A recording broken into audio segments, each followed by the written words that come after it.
आखिर कैसा था वह रहस्यमय पलंग जिस पर कुंभकर्ण 6 महीने तक गहरी निद्रा में लीन रहता था।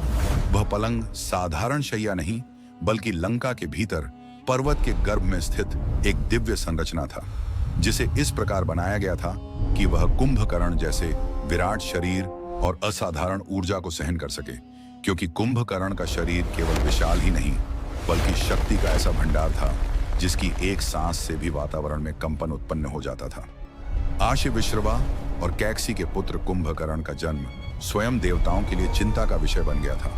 कहा जाता है कि उसके जन्म के समय आकाश में गर्जना हुई, दिशाएं कांप उठीं और देवताओं ने आपस में कहा कि यह बालक केवल रावण का भाई नहीं, बल्कि सृष्टि के संतुलन को प्रभावित करने वाली शक्ति बनेगा।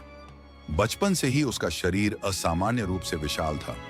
उसकी भूख अपार थी, लेकिन उसके स्वभाव में विचित्र शांति और गंभीरता थी।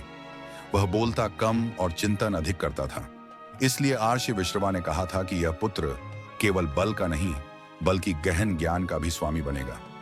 जब कुंभकर्ण, रावण और विभीषण ने ब्रह्मा की कठोर तपस्या की और वरदान मांगने का अवसर आया, तब देवताओं ने भयवश सरस्वती से प्रार्थना की कि कुंभकर्ण कोई ऐसा वर न मांग ले जिससे सृष्टि संकट में पड़ जाए। और उसी क्षण उसकी वाणी भ्रमित हो गई। वह इंद्रासन मांगना चाहता था, लेकिन उसके मुख से निद्रासन निकल गया। ब्रह्मा ने तथास्तु कहा और तभी से कुंभकर्ण की नियति बदल गई। यह निद्रा कोई साधारण नींद नहीं थी, बल्कि ऐसी अवस्था थी जिसमें उसका शरीर 6 महीने तक स्थिर रहता और फिर जागते ही उसकी शक्ति कई गुना बढ़ जाती थी। इसी कारण उसके लिए लंका में विशेष गुफा बनाई गई और उसी गुफा के केंद्र में वह रहस्यमय पलंग रखा गया, जिसे अनेक धातुओं, शिलाओं और जड़ी बूटियों से तैयार किया गया था, ताकि पृथ्वी उसके भार से फट न जाए। कहा जाता है कि जब कुंभकर्ण उस पलंग पर लेटता था तो वायु की गति थम जाती थी, समुद्र शांत हो जाता था और लंका के प्रहरी कहते थे कि अब लंका नहीं, कुंभकर्ण सो रहा है। उस पलंग के आसपास कोई सामान्य राक्षस जाने का साहस नहीं करता था, क्योंकि वहां की ऊर्जा इतनी तीव्र होती थी कि पास जाने वाला मूर्छित हो जाता था।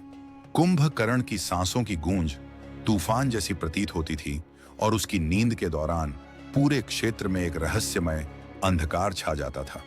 उसे जगाने के लिए ढोल नगाड़े बजाए जाते, शंख फूंके जाते, हाथियों को उसके ऊपर और आसपास दौड़ाया जाता, यहां तक कि गदाओं से उसके शरीर पर प्रहार किए जाते थे। लेकिन फिर भी वह सहजता से नहीं जागता था। उसके भोजन की व्यवस्था महीनों पहले से की जाती थी। भैंसों, हिरणों, सुअरों का मांस, अनाज, फल और मदिरा उसके पलंग के पास रखी जाती थी, क्योंकि जागते ही उसकी भूख प्रचंड हो जाती थी।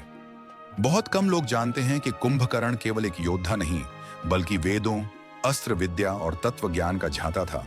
उसने ध्वनि, वायु और ऊर्जा पर प्रयोग किए थे और लंका के कई युद्ध यंत्रों में उसके विचार सम्मिलित थे। इसलिए कुछ विद्वान उसे प्राचीन युग का वैज्ञानिक भी मानते हैं। उसकी नींद को कुछ ग्रंथों में निद्रा ध्यान कहा गया है, अर्थात वह सोता नहीं था, बल्कि चेतना की ऐसी अवस्था में प्रवेश करता था जहां वह ब्रह्मांडीय ऊर्जा से जुड़ जाता था। यही कारण था कि जागते ही उसकी शक्ति देवताओं तक को भयभीत कर देती थी। रावण उसे प्रेम करता था, लेकिन साथ ही उससे डरता भी था, क्योंकि वह जानता था कि यदि कुंभकर्ण सदा जागृत रहा तो लंका का स्वामी वही बन सकता है। जब राम रावण युद्ध के समय कुंभकर्ण को जगाया गया तो पूरी लंका कांप उठी। ऐसा प्रतीत हुआ मानो कोई पर्वत स्वयं उठ खड़ा हुआ हो। आंखें खुलते ही उसकी गर्जना से आकाश गूंज उठा और उसने रावण से स्पष्ट कहा कि सीता हरण अधर्म था और इसका परिणाम विनाश होगा। फिर भी भाई धर्म निभाने के लिए वह युद्ध भूमि में उतरा, जहां उसका विशाल स्वरूप देखकर वानर सेना में भय व्याप्त हो गया। उसके एक प्रहार से सैकड़ों योद्धा बिखर जाते थे। लेकिन जब उसने श्री राम को सामने देखा तो उसने उन्हें प्रणाम कर कहा कि आपसे युद्ध करना भी मेरे लिए सौभाग्य है। अंततः श्री राम के बाण से उसका अंत हुआ और ग्रंथों में इसे उसकी मृत्यु नहीं, बल्कि मोक्ष कहा गया, क्योंकि कुंभकर्ण ने अधर्म के पक्ष में रहते हुए भी धर्म को पहचान लिया था।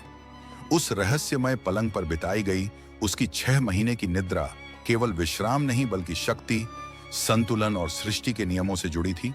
और यही कारण है कि कुंभकर्ण आज भी केवल एक राक्षस नहीं, बल्कि रामायण का सबसे रहस्यमय और गूढ़ पात्र माना जाता है।